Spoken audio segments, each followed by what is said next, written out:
So today, millions of Indians have chosen to become digital content creators. They function as educators, reviewers, satirists, entertainers, musicians, and influencers.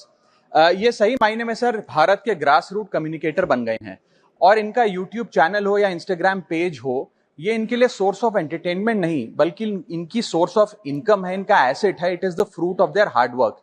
But एक चीज से ये सब परेशान हैं और उस मुद्दे को आज मैं सदन में उठाना चाहूंगा. That is the issue of fair use and arbitrary copyright strikes by digital platforms. Sir होता क्या है कि अगर एक कंटेंट क्रिएटर कुछ सेकंड, चंद सेकंड, 2-3 सेकंड के लिए कॉपीराइटेड कंटेंट को रीपर्पस करके कमेंट्री, क्रिटिसिज्म, पैरोडी, एजुकेशनल या न्यूज रिपोर्टिंग पर्पसेस के लिए यूज करता है, चाहे वो क्रेडिट देता हो, उसको इंसिडेंटली यूज करता हो, कॉपीराइट स्ट्राइक मारकर उसके जो उसकी यूट्यूब चैनल है, प्रॉपर्टी है या इंस्टाग्राम पेज है, उसे वाइप आउट कर दिया जाता है और उसकी सालों की मेहनत चंद मिनटों में समाप्त हो जाती है. Sir, livelihoods must be decided by law and not by arbitrary algorithms. Sir, this by no means that one is against copyright holders. उनके हार्डवर्क और ओरिजिनलिटी को रिस्पेक्ट करने की जरूरत है, लेकिन यह समझने की जरूरत है that fair use is not piracy.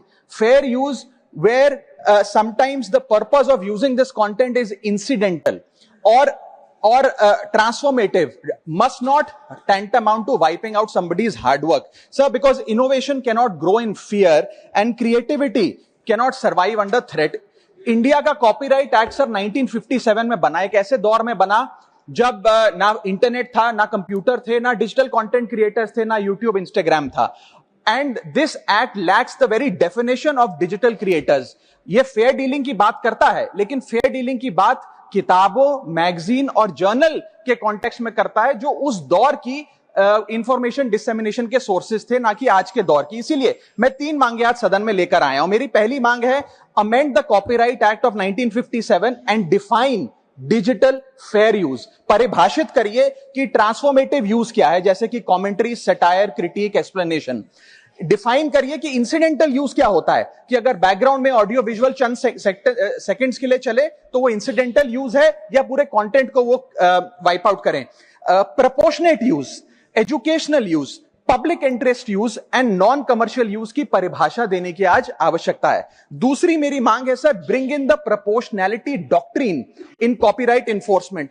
कि बैकग्राउंड में मान लीजिए कुछ सेकंड के लिए कोई वीडियो और साउंड चला, उसका यह मतलब नहीं होना चाहिए कि कंटेंट क्रिएटर की सालों की मेहनत कुछ चंद सेकंड्स में समाप्त हो जाए. My third demand sir is that mandatory due process before take down. किसी का भी Triji Shivaji.